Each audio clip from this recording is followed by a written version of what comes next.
JB నేను విజయరిక్పాటి.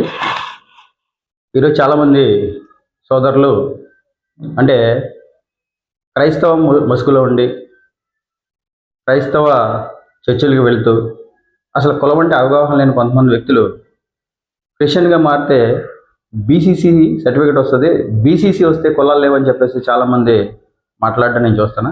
నేను పెట్టిన వీడియో కూడా చాలామంది కామెంట్లు బీసీసీ అయితే కులం లేదు, ఓన్లీ క్రిస్టియానిటీలు మా మతాలు కులాలు ఉండవని చెప్పేసి చెప్తున్నారు.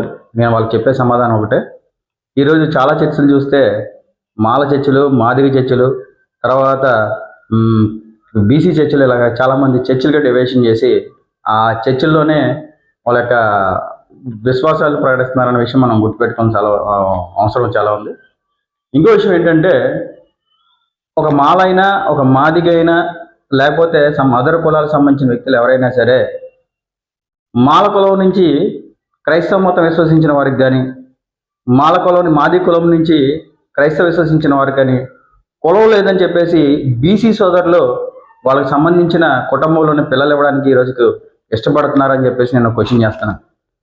క్రిస్టియనిటీలో కులం లేనప్పుడు క్రైస్తవ బీసీ వ్యక్తులు కావాలి, క్రైస్తవ పలానా కులానికి సంబంధించిన వ్యక్తులు కావాలని చెప్పేసి ఈరోజు కుల ప్రకటన అంటే పెళ్లి ప్రకటనలు చూస్తున్నాం. ఈరోజు ఏ రకంగా కులం లేదని చెప్పేసి వాదిస్తారని చెప్పేసి నన్ను క్వశ్చన్ చేస్తున్న వ్యక్తులకు నేను సూటిగా అడుగుతున్నాను.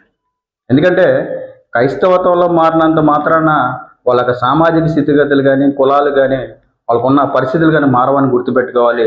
వేరే కులం వ్యక్తులు ఎవరు కూడా తన పిల్లల్ని ఈ సమాజాన్ని, ఎవరైతే దళిత క్రైస్తవ సమాజానికి ఎవరైనా విషయాన్ని గుర్తుపెట్టుకోవాలని చెప్పేసి తెలియజేస్తూ దీని మీద వాదిస్తున్న ప్రతి ఒక్కరు కూడా నేను సూటిగా సమాధానం ఏంటంటే, బీసీలు కానీ ఓసీలు కానీ వారి పిల్లల్ని ఎవరైతే దళితులు క్రిస్టియన్గా మారిన వాళ్ళ ఇంటికి పిల్లల్ని ఇస్తారని చెప్పి నేను సూటిగా అడుగుతున్నాను.